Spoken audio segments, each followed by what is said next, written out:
Creed en sus profetas. Lunes 20 de abril 2020. Salmos 78. Escucha, pueblo mío, mi ley. Inclinad vuestro oído a las palabras de mi boca. Abriré mi boca en proverbios. Hablaré cosas escondidas desde tiempos antiguos, las cuales hemos oído y entendido, que nuestros padres nos las contaron. No las encubriremos a sus hijos, contando a la generación venidera las alabanzas de Jehová y su potencia y las maravillas que hizo. Él estableció testimonio en Jacob y puso ley en Israel, la cual mandó a nuestros padres que la notificasen a sus hijos, para que lo sepa la generación venidera y los hijos que nacerán y los que se levantarán lo cuenten a sus hijos, a fin de que pongan en Dios su confianza y no se olviden de las obras de Dios, que guarden sus mandamientos.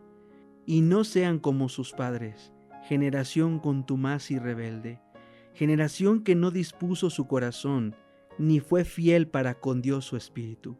Los hijos de Efraín, arqueros armados, volvieron las espaldas en el día de la batalla. No guardaron el pacto de Dios, ni quisieron andar en su ley, sino que se olvidaron de sus obras y de sus maravillas que les había mostrado. Delante de sus padres hizo maravillas, en la tierra de Egipto, en el campo de Zoán, dividió el mar y los hizo pasar. Detuvo las aguas como en un montón, les guió de día con nube y toda la noche con resplandor de fuego. Hendió las peñas en el desierto y les dio beber como de grandes abismos, pues sacó de la peña corrientes e hizo descender aguas como ríos. Pero aún volvieron a pecar contra él, rebelándose contra el Altísimo en el desierto, pues tentaron a Dios en su corazón, pidiendo comida a su gusto, y hablaron contra Dios diciendo: ¿podrá poner mesa en el desierto? He aquí ha herido la peña, y brotaron aguas, y torrentes inundaron la tierra. ¿Podrá dar también pan? ¿Dispondrá carne para su pueblo? Por tanto oyó Jehová y se indignó.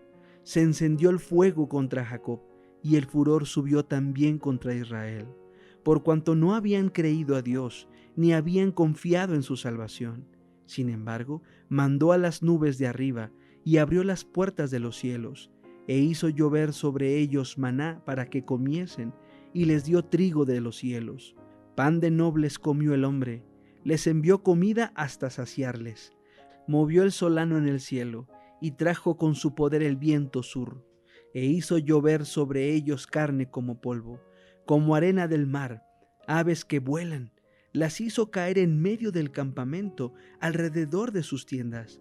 Comieron y se saciaron, les cumplió pues su deseo. No había quitado de sí su anhelo, aún estaba la comida en su boca, cuando vino sobre ellos el furor de Dios, e hizo morir a los más robustos de ellos, y derribó a los escogidos de Israel. Con todo esto, pecaron aún, y no dieron crédito a sus maravillas. Por tanto, consumió sus días en vanidad, y sus años en tribulación.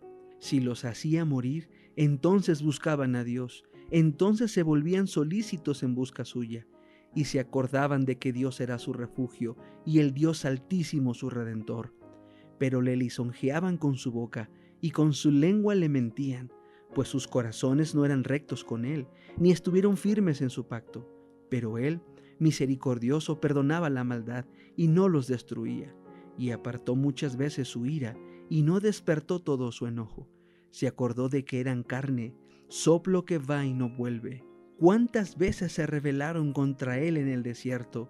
Lo enojaron en el yermo, y volvían y tentaban a Dios, y provocaban al Santo de Israel. No se acordaron de su mano, del día que los redimió de la angustia, cuando puso en Egipto sus señales y sus maravillas en el campo de Zoán, y volvió sus ríos en sangre y sus corrientes para que no bebiesen. Envió entre ellos enjambres de moscas que los devoraban y ranas que los destruían.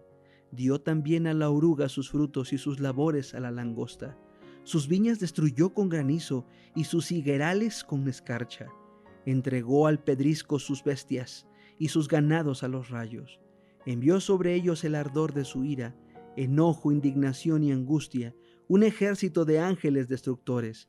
Dispuso camino a su furor, no eximió la vida de ellos de la muerte, sino que entregó su vida a la mortandad, e hizo morir a todo primogénito en Egipto, las primicias de su fuerza en las tiendas de Cam. Hizo salir a su pueblo como ovejas, y los llevó por el desierto como un rebaño. Los guió con seguridad, de modo que no tuvieran temor, y el mar cubrió sus enemigos. Los trajo después a las fronteras de su tierra santa, a este monte que ganó su mano derecha. Echó las naciones de delante de ellos, con cuerdas repartió sus tierras en heredad, e hizo habitar en sus moradas a las tribus de Israel.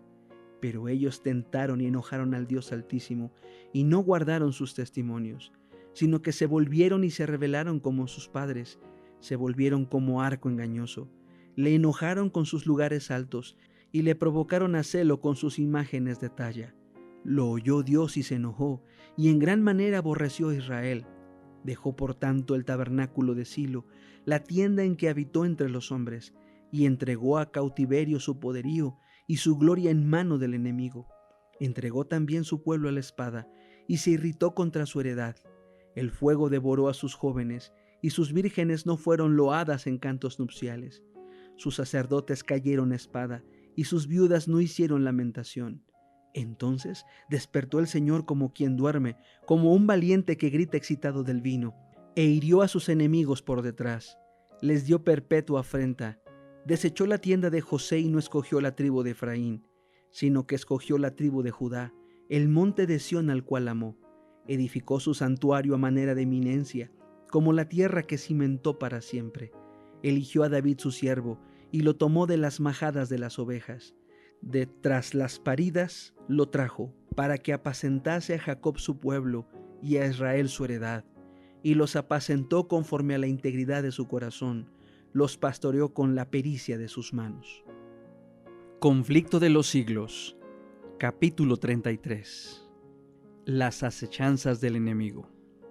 El gran seductor dispone de muchos agentes listos para presentar cualquier error para engañar a las almas, herejías preparadas para adaptarse a todos los gustos y capacidades de aquellos a quienes quiere arruinar.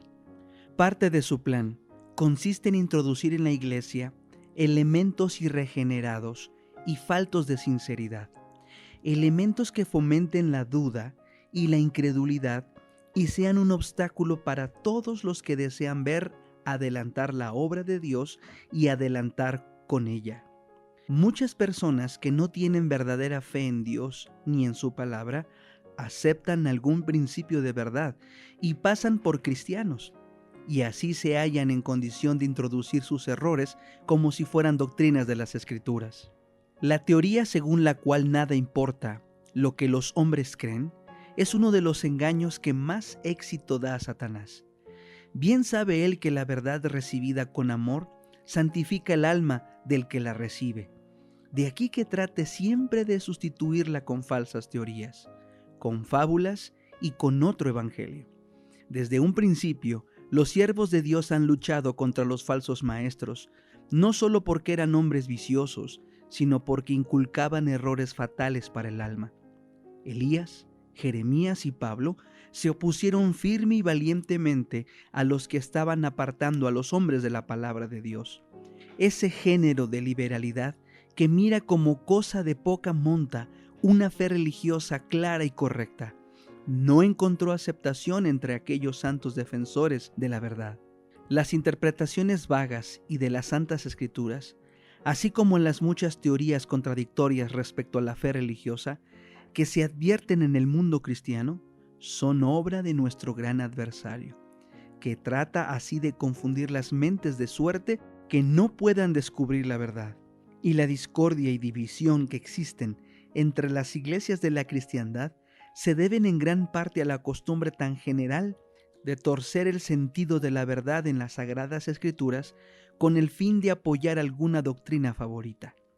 En lugar de estudiar con esmero y con humildad de corazón la palabra de Dios con el objeto de llegar al conocimiento de su voluntad, muchos procuran descubrir algo curioso y original. Con el fin de sostener doctrinas erróneas o prácticas anticristianas, hay quienes toman pasajes de la Sagrada Escritura aislados del contexto, No citan tal vez más que la mitad de un versículo para probar su idea, y dejan la segunda mitad que quizá hubiese probado todo lo contrario. Con la astucia de la serpiente se encastillan tras declaraciones sin hilación, entretejidas de manera que favorezcan sus deseos carnales.